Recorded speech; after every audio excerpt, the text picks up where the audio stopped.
নবরত্ন পনির। এর জন্য পনিরের মধ্যে নুন, হলুদ, কাশ্মীরি লঙ্কার গুঁড়ো দিয়ে সাদা তেলে ভেজে নেব। ওই তেলের মধ্যে তেজপাতা, গোটা জিরে, শুকনো লঙ্কা, গোটা গরম মশলা, পেঁয়াজ কুচি, কাঁচা লঙ্কা চেরা দিয়ে পেঁয়াজটা লাল লাল করে ভেজে নেব।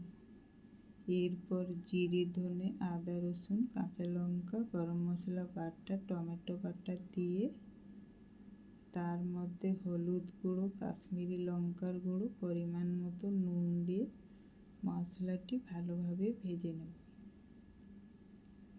ফুলকপি, গাজর, বিনস, ক্যাপসিকাম, পরিমাণ মতো নুন, ঢাকা দিয়ে সবজিটা কিছুক্ষণ ভেজে নেব।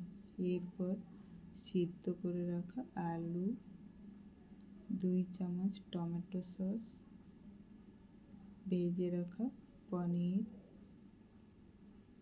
কিছুক্ষণ কষিয়ে নেব। 1 কাপ জল দিয়ে ঢাকা দিয়ে সিমে রেখে কিছুক্ষণ রান্না করে ধনেপাতা কুচি দিলেই রেডি নবরত্ন পনির।